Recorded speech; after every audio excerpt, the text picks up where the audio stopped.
तो कल ना जेब में 100 रुपए थे आपके, उसमें कुर्ते की जेब में। हाँ, मुझे महाराज जी, ये आप एकादशी वाला। मुझे महाराज जी जो आप अपना हाथ उचित उठा के देंगे वो मेरा, और मुझे कुछ नहीं चाहिए। हाँ, मुझे बड़ी टेंशन होती है। ठीक है, मूली गाजर आ गया। ओम नमो भगवते वासुदेवाय। ओम नमो भगवते वासुदेवाय। ओम नमो भगवते वासुदेवाय। ओम नमो भगवते वासुदेवाय। ओम नमो भगवते वासुदेवाय। ओम नमो भगवते वासुदेवाय। ओम नमो भगवते वासुदेवाय। ओम नमो भगवते वासुदेवाय। ओम नमो भगवते वासुदेवाय। ओम ओम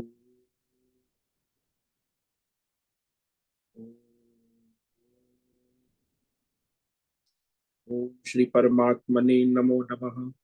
ओम गणपतये नमो नमः। ओम सं सरस्वत्यै नमो नमः। ओम गुरुभ्यो नमो नमः। ओम सहनाववतु सहनौ भुनक्तु सह वीर्यं करवावहै तेजस्विनावधीतमस्तु मा विद्विषावहै। ओम शांति शांति शांति। सदाशिवसमारम्भां शङ्कराचार्यमध्यमाम् अस्मदाचार्यपर्यन्तां वन्दे गुरुपरम्परा। वन्दे गुरुपरम्परा। ॐ पार्थाय प्रतिबोधितां भगवता नारायणेन स्वयं व्यासेन ग्रथितां पुराणं मध्ये महाभारतम् अद्वैतामृतवर्षिणीं भगवतीम् अष्टादशाध्यायिनीम् अम्ब त्वामनुसन्दधामि भगवद्गीते भवद्वेषिणि। वसुदेवसुतं देवं कंसचाणूरमर्दनं देवकी परमानन्दं कृष्णं वन्दे जगद्गुरुं। कृष्णं वन्दे जगद्गुरुं। नमस्ते परमं ब्रह्म सच्चिदानन्दरूपाय निर्गुणाय नमस्तुभ्यं ओंकाराय नमो नमः। सर्वे दुर्गाणि तरन्तु सर्वे भद्राणि पश्यन्तु सर्वे सद्बुद्धिमाप्नोतु सर्वे सर्वत्र नन्दतु। ओम तत्सत्। ओम ओम ओम।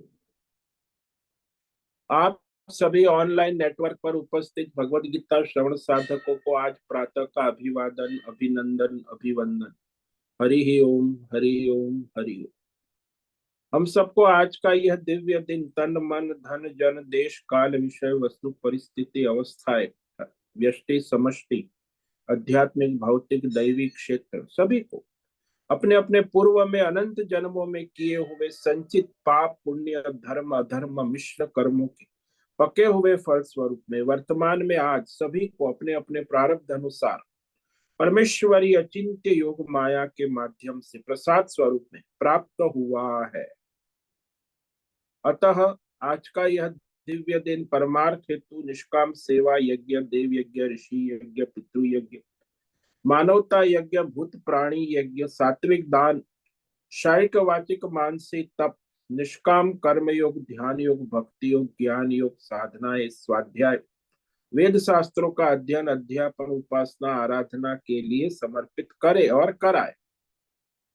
अत्यंत दुर्लभ मनुष्य जीवन को परमार्थ हेतु सार्थक करे और करवावे। आज विक्रम संवत 2080 पौष मास शुक्ल पक्ष की द्वादशी तिथि है जो सायं 7:52 तक, उसके बाद त्रयोदशी लग जाती। आज है मृगशिरा नक्षत्र, जो कल सुबह 4:59 तक है। उसके बाद आर्द्रा नक्षत्र लग जाता है। आज है सोमवार, भोलेनाथ शिव जी की आराधना उपासना का दिन है। और यहाँ शीत ऋतु चल रही है। रात्रि का न्यूनतम तापमान 3 डिग्री रहा और दिन का अधिकतम तापमान 20 डिग्री रहा। वायु की गति 5-10 किलोमीटर प्रति घंटा चल रही।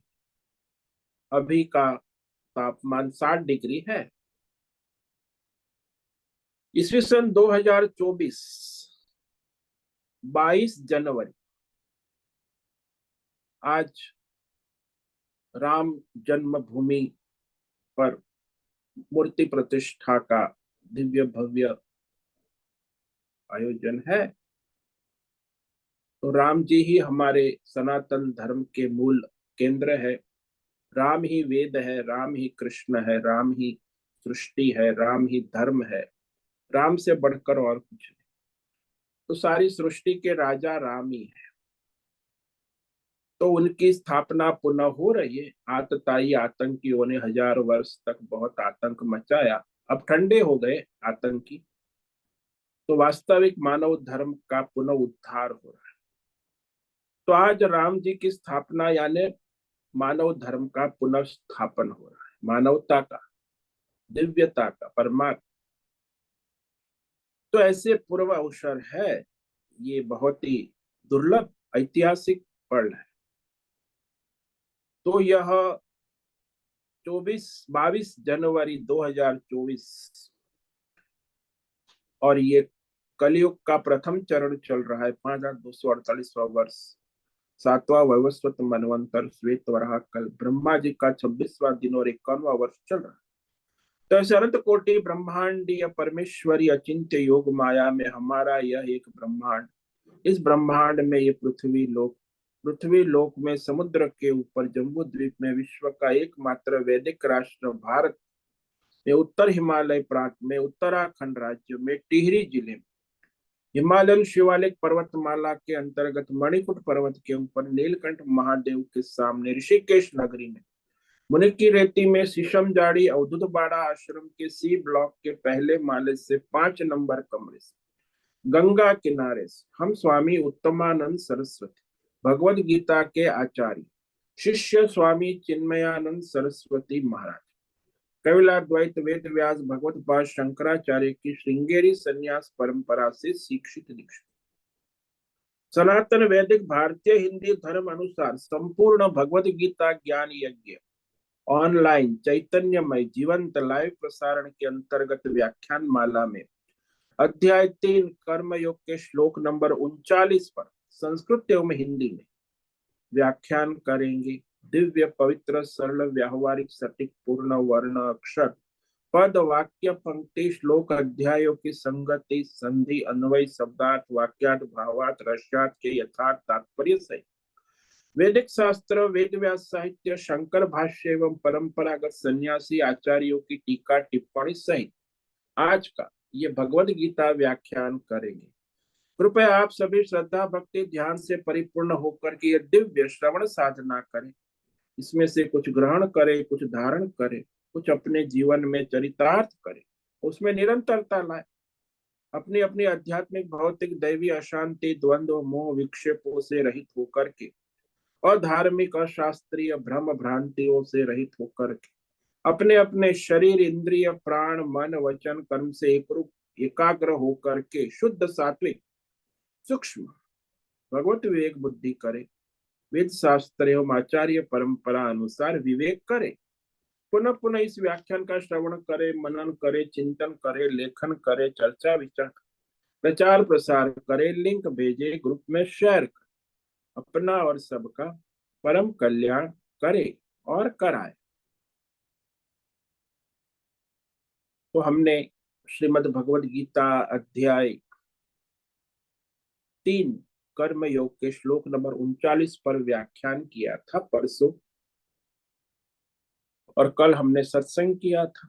तो आज उस श्लोक पर व्याख्यान करेंगे जो भगवान ने कहा था। श्लोक नंबर 39, आवृतम ज्ञानमेतेन ज्ञानिन नित्यवैरिणा कामरूपेण कौन्तेय दुष्पूरेण नलेन च।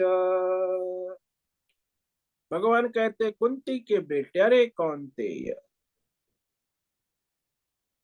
एते न अनले न दुष्पूर, ये जो अग्नि के समान आहुति डालने से कभी तृप्त नहीं होने, दुष्पूरेण, ऐसे इस काम वासना रूप, कामना रूप, विषय कामना रूप से वह नित्य, जो विद्वान है, ज्ञानी है, उनका नित्य वैरी। अज्ञानी है वो तो उसको मित्र मानता है, लेकिन जब कष्ट आता है, दुख आता है, तो उसे अपना शत्रु समझने लगता है। तो उसका विवेक ज्ञान जो है, पढ़ा लिखा है, शास्त्री है, ज्ञानी है, विद्वान है, फिर भी ये काम जो है, इंद्रिय विषय कामना, वह उसके विवेक ज्ञान को ढक देते, आवृतम ज्ञानम। तो संसार में ये जो काम है, काम यानी विषय कामना, भौतिक अध्यात्म देव ईशय की इच्छा, कामना, मुझे ये चाहिए, मुझे वो चाहिए, ऐसा चाहिए, वैसा चाहिए।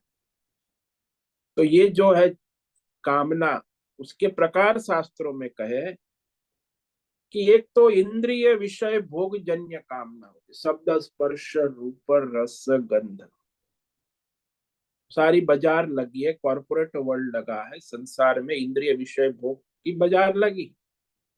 तो लोगों को कामना है, जाते खरीदते हैं, भोगते हैं। दूसरी होती है अभिमान जन्य कामना, सत्ता का अभिमान, प्रतिष्ठा का अभिमान, धन का अभिमान, सौंदर्य का अभिमान, ज्ञान का अभिमान, तप का अभिमान। तो ये भी अभिमान जन्य कामना है।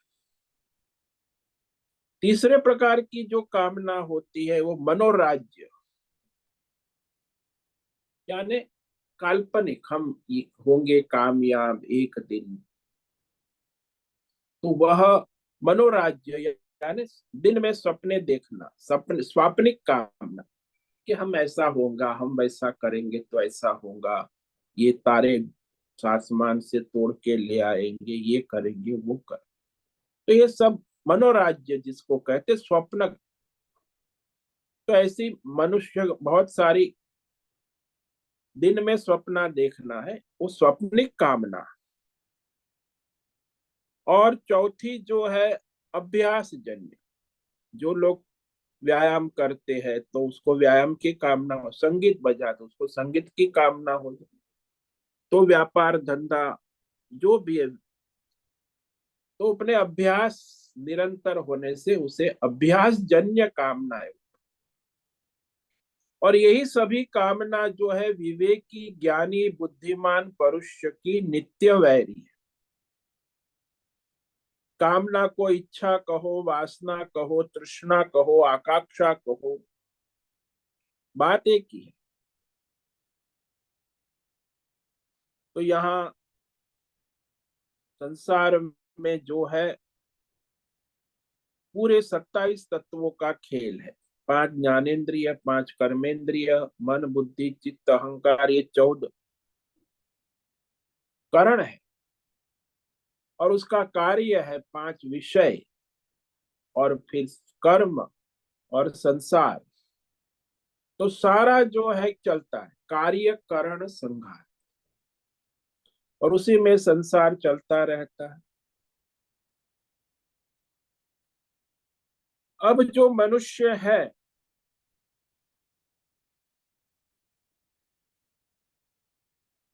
कि धर्म अधर्म का निर्णय जो है वह मनुष्य की बुद्धि नहीं कर सकती। ये मनुष्य का तर्क या कोर्ट में या सुप्रीम कोर्ट में धर्म अधर्म का निर्णय नहीं हो सकता। मानवीय बुद्धि और तर्क से धर्म अधर्म का निर्णय उसके लिए वेद शास्त्र कहते। कि धर्म क्या है, अधर्म क्या है। तो वेद शास्त्र ने एक बड़ी महत्व की बात कही कि अधर्म में सहयोग करना, समर्थन करना अधर्म है, और धर्म में सहयोग करना, समर्थन करना ये धर्म है।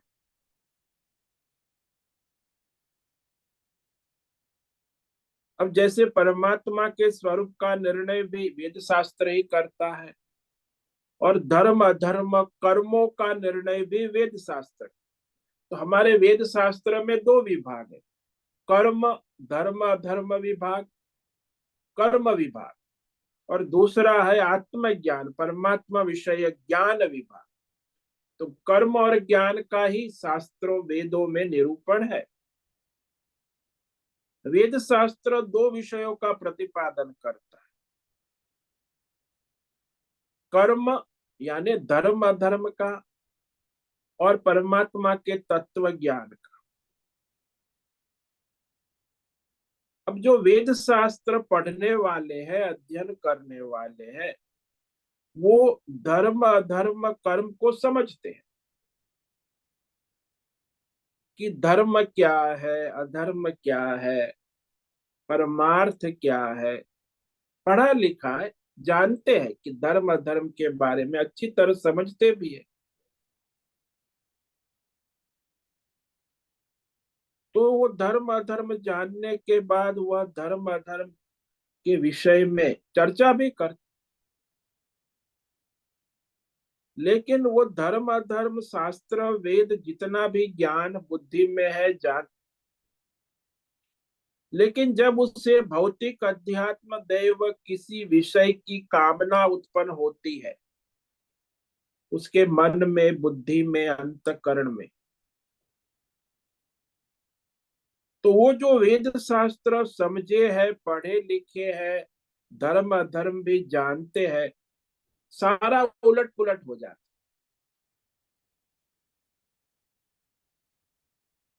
उसको कोई समझाए कि अरे ये तो शास्त्र आप पढ़े लिखे हो, आप ऐसा अधर्म सोचते हो, बोले वो शास्त्र की बात शास्त्र में रहने दो। मैं कहता हूं अहंकार आ गया, बुद्धि आ गई, मन आ गया, मैं कहता वो ठीक है, छोड़ो वो शास्त्र वास्त्र की बात सब पुरानी हो गई। जानता है फिर भी कहेगा। तो जैसे यहाँ अर्जुन के विषय में हो रहा है, अर्जुन भी कोई सामान्य व्यक्ति नहीं था, क्षत्रिय था, वेद शास्त्र पढ़ा लिखा था, गुरुकुल में समझदार था, बुद्धिमान था, विवेकी था, विद्वान, पूरी तैयारी के साथ आया था कुरुक्षेत्र के मैदान में धर्म युद्ध के लिए। उसको कोई शंका नहीं थी, क्यों उसे पता था मैं क्षत्रिय हूं, मेरा स्वधर्म है, धर्म युद्ध करना मेरा कर्तव्य है। लेकिन जब मैदान में सामने आमने सामने देखा कि सामने तो मेरे दादा भीष्म है, सामने तो गुरु द्रोणाचार्य है, सामने मेरे सारे सजन है, ससुराल वाले, मैके वाले, मौसाल वाले, सारे स्वजन, उन सबको देखकर मोह से व्याकुल होकर उसने सोचा कि इन्हें मैं कैसे मार सकता। जो मोह से अपनी कामना की और कहने लगा ये तो मेरे पूज्य दादा है, गुरु है, स्वजन है, इनको मारना मेरा स्वधर्म कर्म नहीं है।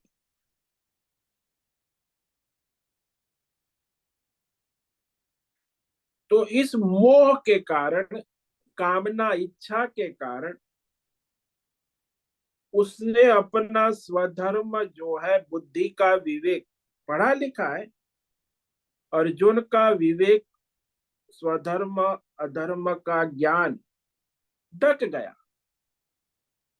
मोह कामना से, मोह से कामना उत्पन्न,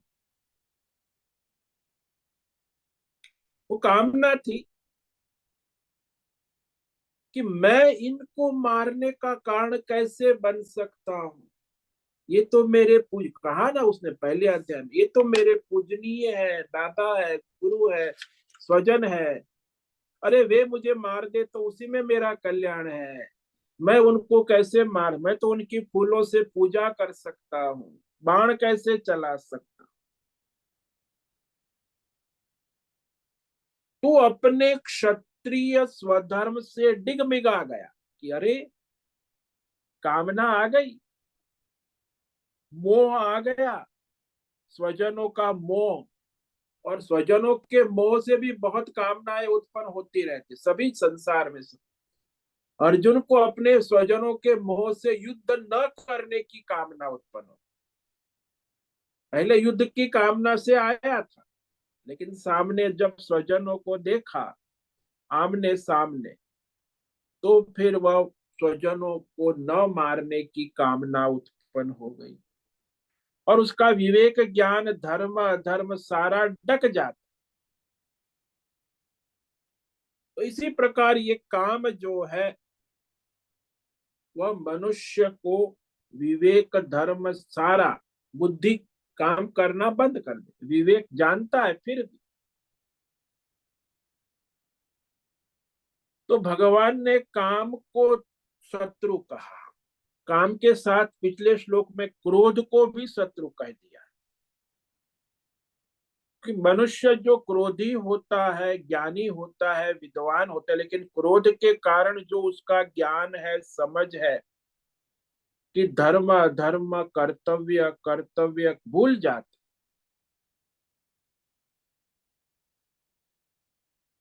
एक बार क्या हुआ, वहां हस्तिनापुर में कर्ण ने अश्वत्थामा को कुछ उल्टा सीधा कह दिया। तो दोनों के बीच में लड़ाई हो गई। कर्ण भी बड़ा बुद्धिमान है, अश्वत्थामा भी ब्राह्मण है, बुद्धिमान है, पढ़ा लिखा है। अब कर्ण और अश्वत्थामा आपस में कहा सुनी हो गई। और अश्वत्थामा को गुस्सा आ गया, क्रोध आ गया। अश्वत्थामा ने कहा कर्ण से, तू लड़ ले मेरे। उसने बाण उठा लिया, अनुष्य कर्ण को ललकारा, लड़ ले मेरे साथ, मैं देख लूंगा तुझे। अरे कर्ण ने कहा रहने दे अश्वत्थामा, तू ब्राह्मण है इसीलिए मैं तेरे साथ नहीं लड़ सकता, तुझे नहीं मारना चाहता। नहीं तो ब्राह्मण ना होता, कभी का ठिकाने लगा दिया होता। तुझे मारना ठीक नहीं है, तू ब्राह्मण है। अश्वत्थामा को और क्रोध आ गया। उसने अपनी चोटी और जनेऊ को उखेड़ दिया उसी के सामने। जनेऊ को निकाल दी, चोटी थी उसको भी अपने हाथों से उखेड़ के फेंक दिया क्रोध में। ले ले कर्ण, अब मैं ब्राह्मण नहीं रहा, अब मैं शूद्र हो गया। आ मेरे साथ लड़, मैं तुझे ललकारता हूं, ठिकाने लगा दूंगा। अब ये दोनों की लड़ाई बहुत जोरदार चली। फिर वहां जो बड़े बुजुर्ग लोग थे सभी बीच में आ गए। उसे दोनों को पकड़कर समझा बुझा कर उनका झगड़ा शांत किया। ऐसा हमने देखा है संसार में भी, हमारे परिवार में, घर में भाई भाई, बहन, पति पत्नी, चलता रहे। क्रोध आता है तो फिर कुछ भी होता है, कुछ कह नहीं सकते। अश्वत्थामा नहीं कि जानता नहीं था कि जनेऊ तोड़ना, चोटी तोड़ना अधर्म का काम है, पाप है, परंतु क्रोध में आ गया तो धर्म अधर्म विवेक सारा बुद्धि ढक जाती। जैसे कामना में होता है, बुद्धि ढक जाती है, विवेक कामना से आवृत हो जाती है। वैसे ही क्रोध में भी बुद्धि का विवेक आवृत हो जाता है, ढक जाता है। कोई काम कहो, क्रोध कहो, लोभ कहो, मोह कहो, सब एक काम के ही चट्टे बट्टे हैं, सारे उन्हीं के परिवार वाले। काम आए, क्रोध आए, लोभ आए, मोह आए, राग आए, द्वेष आए, अहंकार आए, कोई भी आया, तो हमारा जो विवेक ज्ञान बुद्धि का है उससे वो ढक देते हैं।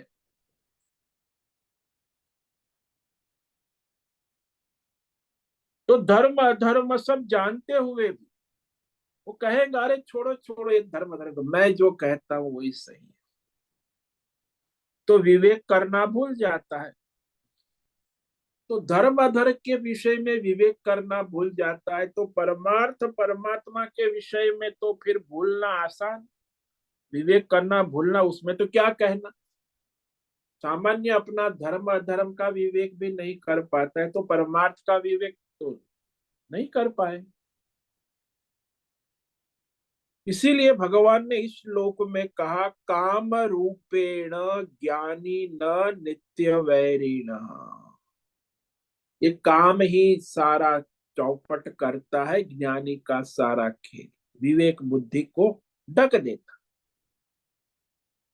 काम ही क्रोध बनता है, काम ही मोह बनता है, काम ही लोभ बनता है, काम ही क्रोध बन। ये मूल तो सब का केंद्र बिंदु काम ही है। कामना विषय इच्छा, भौतिक अध्यात्म दैव कामना, वह ज्ञानी की नित्य वैरु है। जो विद्वान है, ज्ञानी है, पढ़ा लिखा है, जानता है धर्म अधर्म क्या है, परमार्थ क्या है, सत्संग किया है, सत्संगी है, ज्ञानी है, तो उसी का ये काम जो है नित्य वैरी कहा भगवान ने, नित्य वैरीणा।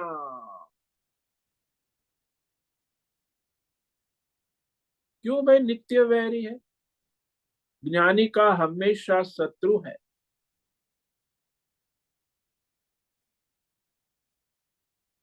भगवान ने यहाँ कहा कि सबका दुश्मन है, ऐसा तो नहीं कहा। ज्ञानी का दुश्मन कहा नित्य। जो शास्त्र ज्ञानी है, विद्वान है, उसका नित्य शत्रु बताया। यानी जो अनपढ़ है, मूर्ख है, विद्वान तो अज्ञानी है।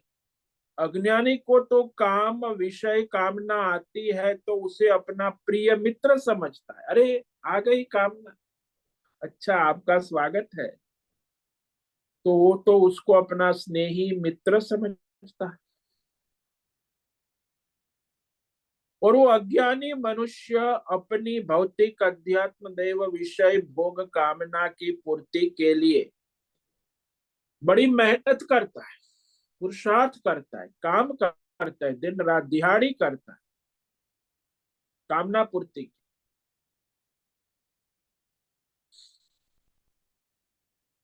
तो वह जब उसे कामना फल रूप दुख होता है कि कामना जो है उसका फल आता है, उसके बाद तब कहता है अरे अरे अरे अरे, मैंने ये कामना की और अब मैं इसका फल भोग रहा हूं, बड़ी गलती कर दी, मैं इस कामना के वशीभूत होकर ये बड़ा अधर्म कर दिया, अनर्थ हो गया। जैसे दृष्टांत ले लो ना, कि आजकल तो हमारे संसार में, विश्व में ये डायबिटीज की बीमारी तो आम हो गई है घर घर में। तो डायबिटीज वाला है, कहता है कि डॉक्टर ने मना किया है, मिठाई स्वीट नहीं खाना है, दवाई खाना है, मीठा नहीं खाना। डॉक्टर ने भी कहा, उसने भी मान लिया, वो भी समझदार है, पढ़ा लिखा बुद्धिमान। तो भाई मिठाई आ गई, भाई आज तो भाई राम जी का स्थापन दिवस है, आज तो मिठाई खानी होगी, इसका ऐतिहासिक पर्व है, राम जी हमारे सनातन मूर्ति प्रतिष्ठा स्थापना हो रही है। तो मिठाई जब सामने आई तो वह कहता है अरे खाएंगे, थोड़ी खाएंगे, थोड़ी ही खाएंगे, अच्छी है, इतनी बढ़िया सुगंध है, अरे थोड़ी खाने से थोड़ी कोई मर जाता है, बड़े बड़े डायलॉग भी बोले। अरे क्या फर्क पड़ता है, थोड़ी खाने से कोई मर थोड़ी जाता। खाएंगे, जरूर खाएंगे। उस समय उससे वो मिठाई खाने की कामना प्रिय लगती है, जानता है सब। फिर भी वो मिठाई खाने की कामना अच्छी लगती है, प्रिय लगती है, फिर खा लेता है। जब खाने के बाद थोड़ी देर बाद क्या होता है, डायबिटीज बढ़ जाता है, चक्कर आने लगते हैं, धुंधला दिखने लगता है, कष्ट दुख होना, घबराहट होने लगती। तो अरे रे रे रे रे, मैंने बहुत बड़ी गलती कर दी। मिठाई खाने की इच्छा बड़ी खराब है। मिठाई की कामना देखो मुझे कितना कष्ट दे रही है, दुखी कर रही है। मैंने मिठाई खाने की कामना न की होती तो मुझे ये परेशानी ना होती, ये चक्कर ना आते, जी घबराने लगा, मैं परेशान, चलो डॉक्टर हॉस्पिटल जाना। तो वो अज्ञानी मनुष्य तो जिस समय कामना आती है उस समय उसे अच्छी लगती, जब उसका फल आता है ना, जैसे ये डायबिटीज वाला है, सामने आ गई मिठाई तो कामना हो गई, खा भी लिया, लेकिन बाद में उसका फल आया, परिणाम आएगा, तो वो दुख कष्ट होता है तो उसे बुरी लगती कि अरे ये तो कामना बड़ी शत्रु है, वैरी है, तो उसे बाद में शत्रु लगती है। लेकिन विद्वान को तो जानता है पहले ही शत्रु लगती। ज्ञानी की बुद्धि में विवेक है कि जब कामना आती है तभी उसे पता चलता है, वो जानता है कि ये कामना बुरी है, ये अधर्म की तरफ प्रवृत्ति कराकर मेरे दुर्गति करेंगी, सर्वनाश का कारण बनेंगी। इसीलिए जब कामना उठती है तब भी वह उसको वैरी लगती है, क्योंकि उसको पता है, वो जानता है, विद्वान है, समझदार है, विवेकी, वो कहाँ कष्ट दुख में ले जाएंगी वो भी जानता है। बाद में जो जैसे अज्ञानी को दुख देती है वैसे उसे भी कष्ट दुख तो होना ही। लेकिन ज्ञानी जो है वो भी कामना के वश हो जाता है, तो वह कामना जब उत्पन्न होती है तब उसकी शत्रु है, और वह अज्ञानी के लिए वह उत्पन्न होती है तब मित्र है। देखो दोनों में फर्क है, एक विद्वान है, एक अज्ञानी है, मूर्ख है। ज्ञानी के लिए उत्पत्ति काल में ही शत्रु है, और अज्ञानी के लिए बाद में परिणाम काल में शत्रु होती है, उत्पत्ति काल में मित्र लगती। ज्ञानी को तो उत्पत्ति काल में भी शत्रु लगती है और परिणाम में भी शत्रु लगती है। जिस समय उत्पन्न होती है उस समय भी वो जानता ही है कि कामना मुझे कष्ट दुख का कारण बनेगी, तो मेरे सामने आ गई इसलिए मुझे ये कष्ट देंगी। फिर भी वो अपनी काबू नहीं करता। क्यों भाई? काम रूपेण, भगवान ने कहा कामना विषय इच्छा ही शत्रु का रूप बन जाती है। यानी वह किसी भी भौतिक अध्यात्म दैव विषय की इच्छा होना ही काम रूप है। तो इस काम का रूप क्या है? विषय की इच्छा, कोई भी भौतिक अध्यात्म दैव विषय की इच्छा, ये काम रूप। शास्त्रों में अनेक जगह इसका वर्णन, कथाओं में, पुराणों में भी आता है। कामना का स्वरूप, उसका वर्णन, जैसे वह कामना बता रहे, शिव पुराण में वर्णन आता है। शिव पुराण में वर्णन आता है कि भगवान शंकर ध्यान समाधि में बैठे हुए थे, तब वहां काम जाता है, यानी कामदेव उस पर बाण डोरे डालता है, बाण चलाता अब ये कामदेव जो है उसको कामदेव कहते हैं वहां पुराण में। तो सब सुनकर लगता है कि कामदेव कोई और होगा। नहीं, यही आपकी विषय इच्छा, यही कामदेव है। तो इस प्रकार मनुष्य को वह अपने धर्म साधन परमार्थ से पतित करता है। तो भगवान कह रहे हैं कि ये जो कामदेव है, ये इसी का रूप है, विषय इच्छा ही कामदेव है। और वो ऐसा नहीं है कि कोई मूर्ति रूप धारण करके आने वाला, वो तो आपके अंदर बैठा हुआ है ना, सूक्ष्म है। विषय इच्छा दिखती नहीं है, वो हर एक मनुष्य की अपनी अपनी इच्छा है। हर एक व्यक्ति अपनी इच्छा को देखता है, लेकिन वो सूक्ष्म है, बाहर नहीं दिखता। तो विषय इच्छा का ये रूप क्या है? विषय ही की इच्छा ही काम रूप का। समझ लो कि कामदेव आ गया, कोई भी विषय की इच्छा हो गई, व्यष्टि समष्टि। और ये इच्छाएं जो है विषय भोग जन्य होती है, अभिमान जन्य होती है, मनोराज्य जन्य होती है, अभ्यास जन्य इच्छाएं होती है। तो इच्छाएं होती है अनेक। तो उसका फिर वो इच्छाएं कभी पूरी नहीं होती। दुष्पूरेण, कामना को भी कोई पूरी नहीं कर सकता, पूर्ण तृप्त नहीं होती। अनले न कहा, कामना कभी भी इंद्रिय विषय भोगों से तृप्त नहीं होती है, जैसे अग्नि कभी तृप्त नहीं होती। और चाहिए और चाहिए और चाहिए। एक बार हमारे एक महात्मा यहाँ से विदेश यात्रा जा रहे थे, वही 100 साल पहले की बात। तो स्टीमर में, बोट में, उसके पास एक लंगोटी, एक भगवत गीता, एक झोली, बस और कुछ था नहीं। तो वहां एक अंग्रेज पत्रकार उसके पास है। हाय हेलो, कहाँ जा रहे हो? लंदन जा रहे हो? अच्छा अच्छा। तो आपके पास कुछ है ही नहीं सामान कुछ, और कपड़े भी आपने आश्चर्य में पहने, ये धोती कुर्ता लाल के, ऑरेंज। यू आर ऑरेंज स्वामी? बोले हाँ हाँ। बोले आपका कोई रिश्तेदार होगा लंदन में, कहीं आप जा रहे हो? बोले नहीं नहीं, कोई नहीं, आप ही हमारे रिश्तेदार हो।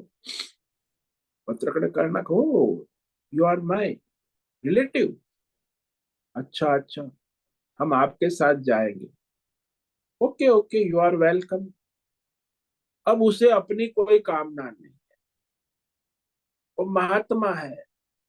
पत्रकार ने उसके कहा ठीक है, यू आर वेलकम। लंदन उतरे, वहां उनके साथ वो ले गया, अपने घर ले गया, उनको रहने के लिए, खाने, पत्रकार था, उसकी व्यवस्था की। तो इस तरह देखा जाए तो जिसकी कोई कामना नहीं है, उसकी सब कामना पूरी हो जाती। लेकिन हमारे आचार्य भर्तहरि कहते हैं कि मनुष्य की कामना कभी पूरी नहीं। आजकल एक आधुनिक मॉडर्न कहे ना, वैज्ञानिक जमाना, विकास, बहुत ही प्रगतिशील विश्व है। इसमें सब मनुष्य को किसकी इच्छा होती है? छोटा बच्चा हो, 1 साल की बच्ची हो या 100 साल का बूढ़ा हो, उसको एक ही इच्छा होती है, रुपये की इच्छा। तो वो आचार्य भर्तृहरि कहते हैं कि जब मनुष्य को 100 रुपये की इच्छा होती है, तो मनुष्य सोचता है कि 100 रुपये मिल जाएंगे तो मैं तृप्त हो जाऊंगा। अरे कैसे भगवान को प्रार्थना भी कर, 100 रुपये मिल जाए, भगवान मुझे 100 रुपये मिल जाए तो मैं सुखी हो जाऊंगा, तृप्त हो जाऊंगा। और भगवान की कृपा से मिल जाता है। ओ 100 रुपये मिल गए। दूसरे दिन उठ के कहता है, अरे भगवान, 1000 रुपये मिल जाते तो अच्छा होता। इच्छा होती, 1000 रुपये की इच्छा होती। तो भगवान की कृपा से 1000 रुपये मिल गए। फिर तृप्ति नहीं हुई कि बस मिल गया, अब नहीं चाहिए। 1000 रुपये जैसे ही प्राप्त हो गए, जेब में आ गए, तो दूसरे दिन उठ के कहता है, भगवान अब मुझे 1 लाख रुपए की इच्छा होती है। देखो आज सब धनवान, अरबपति अरबपति, पहले कुछ नहीं था और आज करोड़पति, फिर भी उनकी इच्छा कभी समाप्त नहीं। कोई भी धनवान ले लो दुनिया का, तृप्ति कभी होती ही नहीं। इसीलिए ये जो कामना है, अनल कहा, अग्नि के समान। ये अग्नि होती है ना, उसमें जितनी भी आहुति डालो वो और प्रज्वलित होती है, शांत नहीं होती, तृप्त नहीं होती। अग्नि को अनल कहा है, क्यों कहते कि अलम का अर्थ होता है पर्याप्त, अनल का अर्थ होता है जो कभी तृप्त न होने वाला।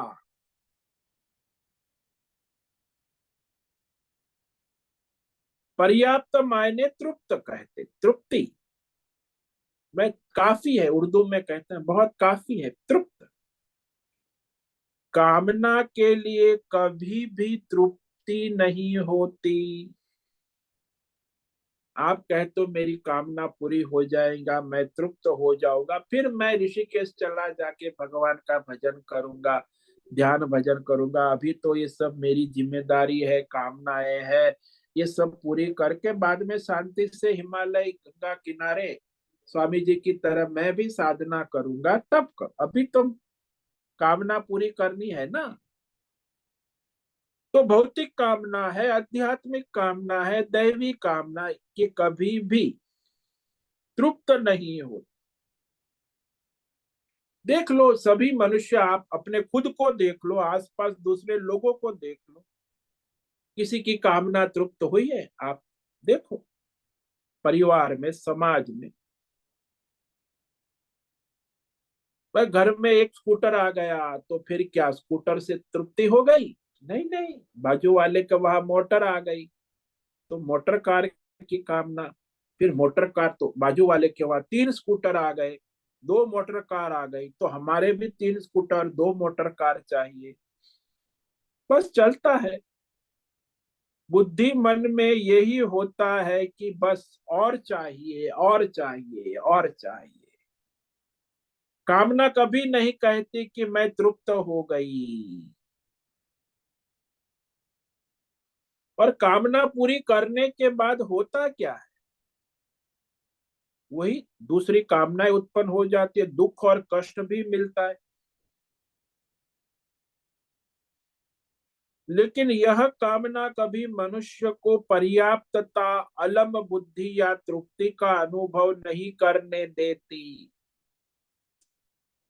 संसार में सभी मनुष्य का अपना अनुभव, कभी तृप्ति का अनुभव नहीं करना, बस अब इतना ही हो गया और मुझे कुछ नहीं चाहिए, ऐसा उसे विवेक नहीं।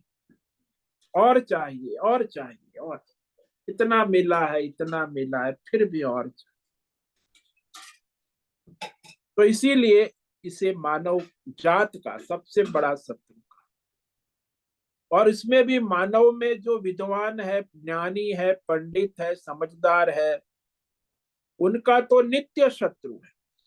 भोग के पहले भी वो और भोग के बाद भी वह कष्ट दुख देती है, क्योंकि वह काम सदा विषय ग्रहण की इच्छा चकर, तो विवेक बुद्धि को ढक देती। जैसे ही कामना आई विवेक ढक जाता। भगवान ने यहाँ खास संबोधन किया है अर्जुन को कि हे कौन्तेय, अरे कुंती के बेटे, मैं तुम्हें जो कहने जा रहा हूं ये बड़ी रहस्यमय बात, सारी दुनिया में मनुष्य इसे जानते हुए भी नहीं जानते। भगवान सूचित कर रहे हैं कि तू मेरी बुआ, मेरी प्यारी बुआ कुंती का बेटा है, इसलिए तू मेरा भाई है। तुझे मैं रहस्य की बात कह रहा हूं। ये जो सनातन सत्य है, मैं इसमें कोई धोखाधड़ी की बात नहीं कह रहा। तू मेरा मित्र भी है, सखा भी है। जैसे हम लोग कहते हैं ना कि मैं तेरा दोस्त हूं, इसीलिए मैं तुझे सही कह रहा हूं। तू मेरा बचपन का दोस्त है, मैं तुझे गलत कैसे कह सकता हूँ? तू मेरा बचपन का यार है, हम साथ में पढ़े लिखे, मेरा पक्का दोस्त है। मैं तुझे गलत कैसे कह सकता? मैं तुझे सही कह रहा हूँ, तेरे भले के लिए। तो हम लोग बात करते हैं ऐसा। मैं तेरी माँ हूं, मैं तुझे गलत कैसे कह सकती हूँ? मैं तेरा भाई हूँ, तुझे गलत मार्ग पे कैसे? तो इसी तरह भगवान कहते कि मैं भी तेरा भाई हूं, मैं तेरा सखा हूं, और मुझे तुझे मैं ये जो सलाह दे रहा हूं, ये सनातन सत्य एकदम सही कह रहा हूं। भगवान कह रहे हैं कि तू इसे अपने मन में उतार ले, समझ ले। तो वो तो अर्जुन विचार कर रहा है कि अरे, उसके प्रश्न होगा कि ये विषय कामना शत्रु है, ये तो मुझे समझ में आ गया। अब ये विषय कामना को कैसे जीता जाए? आसान नहीं है, बड़ा काम है, लड़ाई है, युद्ध है। महाभारत युद्ध जैसा ही युद्ध है। ये शत्रु अंदर बैठा हुआ है, उसको जीतना है। बाहर के शत्रु को तो जीत लेते, लेकिन भीतर के शत्रु, लेकिन भीतर जो शत्रु बैठा है उसके ठिकाने, उसके मोर्चे, उसकी सेना के हिलचाल को जानना आवश्यक।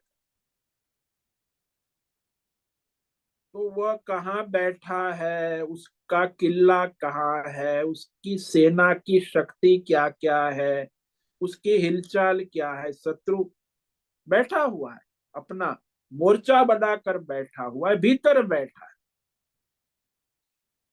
जब तक वहां भीतर बैठा है, तो उसके मोर्चे को, उसके किले को हमें तोड़ना हो तो पूरा उसका स्थान समझना पड़ेगा। मूल अधिष्ठान क्या है, कहाँ से उसका मोर्चा लगा है, और किला कितना मजबूत है।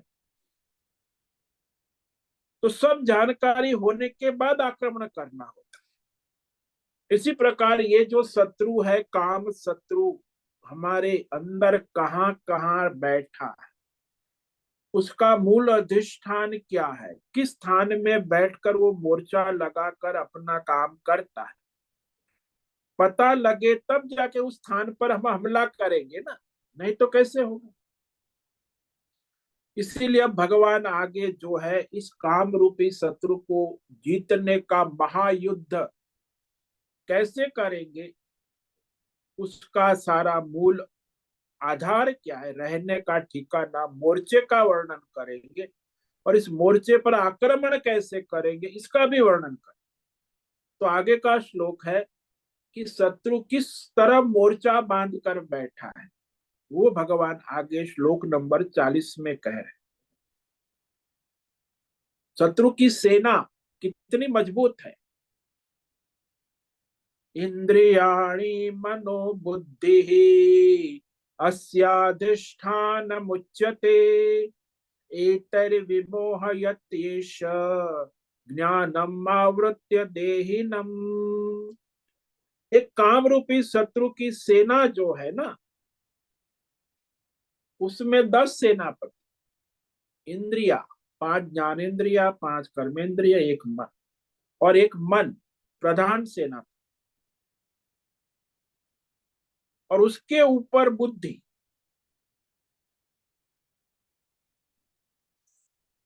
और यहाँ यह कामना की सेना है, यहाँ कामनाएं रहती, ये उसके रहने के ठिकाने हैं, आश्रय।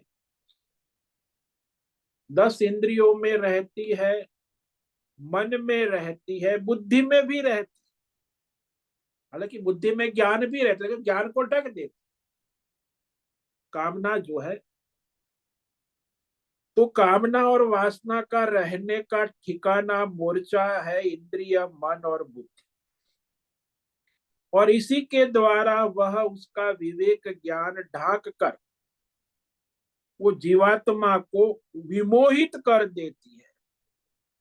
विमोह कहा भगवान, विशेष रूप से मोहित कर देती है, भ्रमित कर देती है और उसे अपने वश में कर लेती है।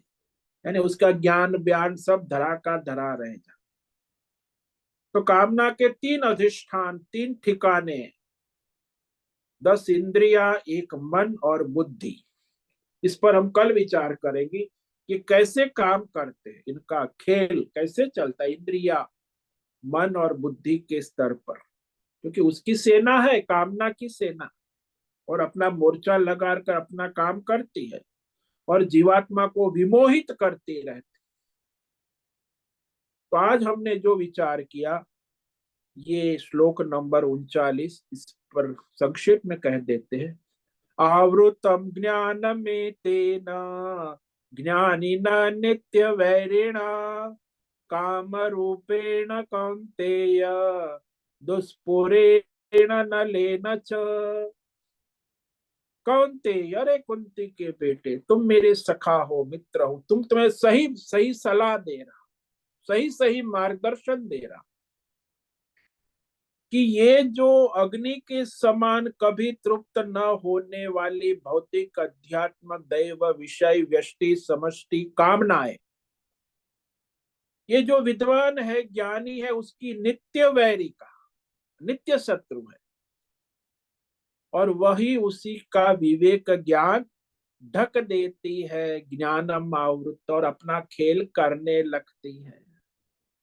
ओम नमो नारायणाय, ओम नमो नारायणाय, ओम नमो नारायणाय, ओम नमो नारायणाय, ओम नमो नारायणाय।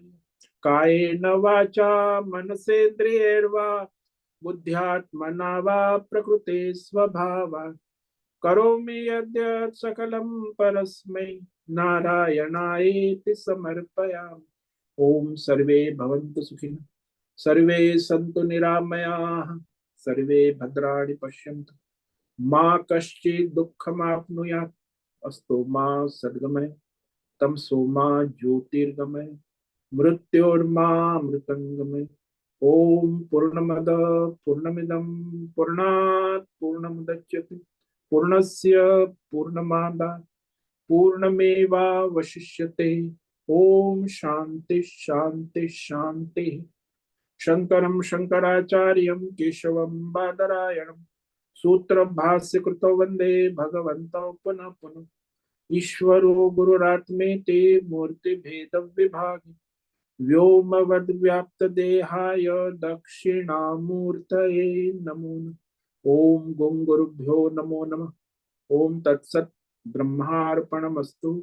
ओम ओम ओम।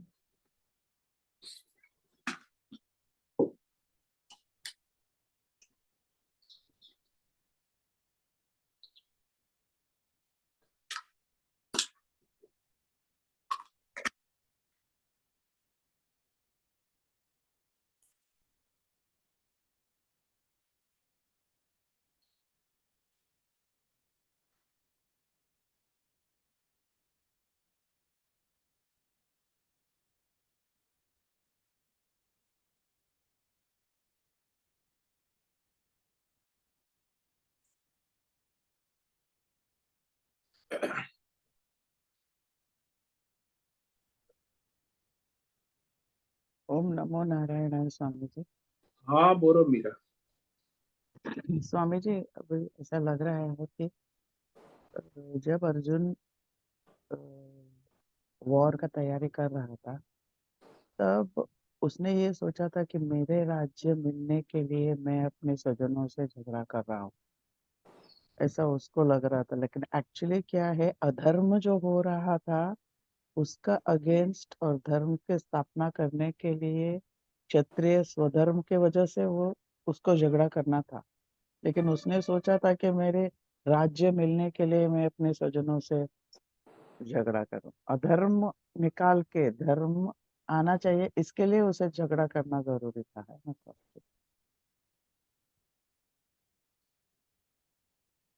हाँ तो विवेक उसको मोह में आ गया ना, विवेक बुद्धि डग गई। धर्म अधर्म का समझ। विवेक होते हुए भी वो नहीं कर पा रहा है, क्योंकि अपने स्वजनों के मोह में आ गया, काम में आ गया, कामना में आ गया।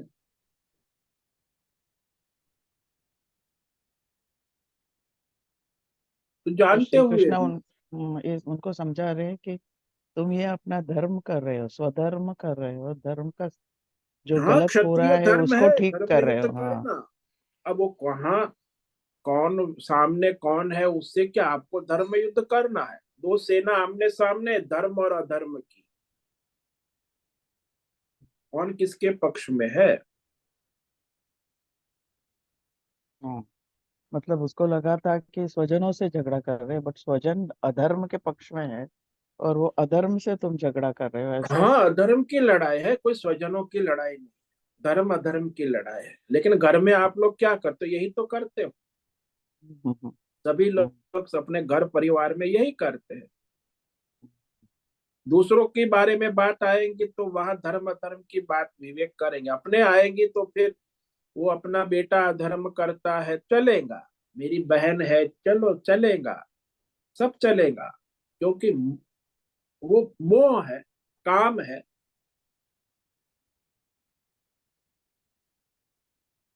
तो वहां यानी मनुष्य हम अपने कोई भी चीज क्यों कर स्वजन। रहे हैं वो क्लियरली अपना समझ होना चाहिए, विवेक हाँ, होना चाहिए। विवेक बुद्धि पक्की होनी चाहिए कि आप जो कर रहे हो वो धर्म के अनुसार है, अधर्म के अनुसार, शास्त्र के अनुसार है, कि अपने बस मोह के कारण है, कि कामना से है। देखो, जो शास्त्र के अनुसार है फिर वहां अपनी कामना मोह नहीं चलता। धर्म के अनुसार है, उसमें अपनी कामना मोह नहीं। अब हम जब कामना मोह के वश में आ गए तो फिर आप अपने अहंकार के वश में आ गए, तो फिर आपको शास्त्र धर्म कर्म से कोई मतलब नहीं रह जाता, चाहे जानते हो फिर भी। तो दोनों साथ में नहीं रह सकते। शास्त्र विवेक है, धर्म है, और फिर कामना आ गई तो कामना और दोनों साथ में बैलेंस, इंटीग्रेशन हो नहीं हो सकता। कामना उसे ढक ही देंगी, आपके धर्म को, आपके विवेक को, आपकी बुद्धि को, और अपना काम करेगी। और शास्त्र भगवान के ने बोला अनुसार कि ज्ञानी चलना है, लोगों का धर्म भी। के अनुसार चलना है, तो कामना को छोड़ना होगा। कामना को पकड़ोगे तो शास्त्र धर्म को छोड़ोगे, दोनों साथ में नहीं हो सकता। हाँ, और ज्ञानियों का भी होता है तो हमारा तो क्या होगा ही। हाँ, तो सभी भगवान एक ज्ञानी न विद्वान पंडित है, सब जानता है, फिर भी कामना आ गई तो सब शास्त्र को स्वयं ही कहेगा, अरे शास्त्र की बात छोड़ो, मैं जानता हूँ सब, जो मैं कहता हूँ मेरी इच्छा के अनुसार तुम्हें करना है। देखो आगे इतना डायलॉग बोलता है, मेरी इच्छा के अनुसार तुम्हें करना है, वो सब बातें मैंने जाना है, मैं जानता हूँ। ऐसा बोलते भी ये लोग संसार, यानी मेरी कामनाओं इच्छा को के एकदम अनुसार। अब आप माँ बाप होके बच्चों को मेरी इच्छा के अनुसार तुम्हें, अरे भाई तुम शास्त्र की बात करो ना। भाई बहन को कहेगा, माँ बाप को कहेगा, मालिक नौकर को कहेगा, अरे भाई तेरी इच्छा मेरी कामना है, ऐसे सबको चलना है। यहाँ धर्म कर्म शास्त्र का कोई मतलब नहीं, तो गुंडागिरी हो गई ना। गुंडे लोग करते हैं, ऐसा ही तो हुआ। मैं कहता हूं ऐसा तुम्हें करना है, मेरा आदेश, मेरी कामना, मेरी इच्छा के अनुसार चलोगे तो तुम मेरे साथ रहो, नहीं तो चलो अपना रास्ता तुम करो, मैं मेरे रास्ते, मेरी इच्छा से चलना होगा सब। अब वो धर्म और कर्म और सबका, वो तो सब एक बाजू रह गया। यानी कामनाओं को एकदम बारीकी से पहचानने का विवेक होना चाहिए कि ये हाँ, तो कामना आपको मुझे। विवेक होना चाहिए कि कामना के वश में हो गए हो क्या फिर धर्म शास्त्र के अनुसार चल रहे हो। हाँ। जैसे मैंने दृष्टांत दिया ना कि वो डायबिटीज हो गया, तो उसे पता है, डॉक्टर ने कहा है, फिर भी वो अपनी कामना वासना के वश होकर मिठाई खा लेता है, और फिर परेशान भी होता है, बाद में वो दुखी भी होता है, फिर भी। और उसको जस्टिफाई करने के लिए बहुत रीजंस निकालते हैं। आज हाँ, राम का रीजन तो जन्म तर्क है तो बहुत देगा। और आज थोड़ा सा बुद्धिमानी, ही आजकल खाना तो है। बुद्धिमानी हाँ। का जमाना है, तर्क वितर्क बहुत करेगा, लेकिन स्वीकार खुद को नहीं ही। करेगा कि मैंने गलती की है, कामना के हम्म। वश में हो गया। नहीं, मेरी हम्म। कामना, अहंकार तो स्वीकार करने ही नहीं देगा ना। हम्म। हम्म। मैंने जो किया वो सही किया है, बस अपने को जस्टिफाई करने के लिए कुछ भी तर्क करे। तो आज राम जन्म है, कल किसी और का जन्म है, तो हाँ हाँ तुमको खाना है इसलिए तुम खा रहे हो और हाँ तर्क दे रहे हो। हाँ। हाँ, वो ऐसे तर्क वितर्क चलते रहते, बहानेबाजी जिसको कहते हैं। बाद वो में कोई काम और है, अपना रास्ता सेलिब्रेशन चलता है। है, कामना आ गई तो फिर उस अनुसार चले। एक तो कामना को पहचानना और फिर उससे झगड़ा करने का ताकत रखना। हाँ, उसकी लड़ाई कैसे आगे भगवान 3 श्लोक में बताएंगे ना, इसको, ये इसका हम्म। लोकेशन क्या है, वहां से उसे कैसे काबू में करना है। ये तो सूक्ष्म है ना, लड़ाई भी सूक्ष्म है, ये कोई भौतिक तो है नहीं, आमने सामने नहीं है, भीतर है, सूक्ष्म है। तो बाहर का एनिमीज को तो समझ सकते हैं, देख सकते हैं, लेकिन अंदर वालों को हाँ नहीं देख सकते। हाँ, अंदर वाले सूक्ष्म है ना।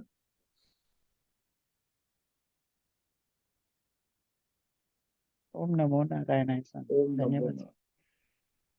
ठीक है, आज उपस्थित है प्रकाश आनंद दोषा, भद्रीश पड़िया, राय बहादुर, अमरेंद्र कुमार, अनंत, दत्तात्रेय कुलकर्णी, अंजलि जोशी, आरती जादव, आशा कोटक, बी आर मोहन, बीना चितलिया, गीता मेनन, जीवी कुमार, हेमा कोटक, मीना सतीश सिंगाड़े, मीरा उच्छिल, मीनाक्षी काले, नैना पुरोहित, पंकज भट्ट, पृथ्वीराज मालव, राजेश मोलकर, रूपेश पाटिल, संजीवनी रानडे, सुचिता पाटिल, सुनील ठाकुर, तुषार चौधरी, उषा मेनन, विनायक कुटोजी, विशाल बड़ेकर।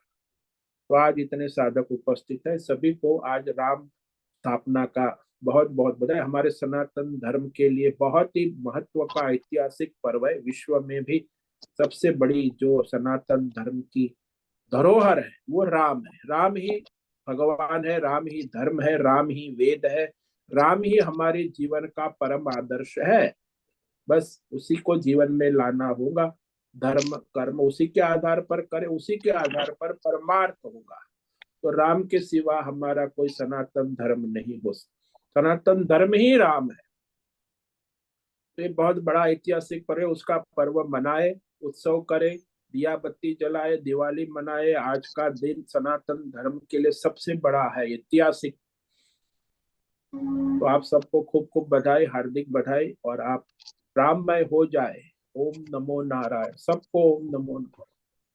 सबको बहुत ओम बहुत नमो बधाई नारायण। आज का जय दिन श्री का। नमो राम। नारायण। ओम ओम नमो नमो नारायण। नारायण। आज ओम दिवाली नमो, है। ओम ओम नमो नमो नारायण। बहुत से निवेदन है, आज का सत्संग पूर्ण करें। ओम नमो नारायण। आज का यह दिव्य सत्संग हम यही पूर्ण करते हैं। सभी साधकों को ओम नमो नारायण। सभी साधकों को ओम नमो नारायणाय। जय श्री राम।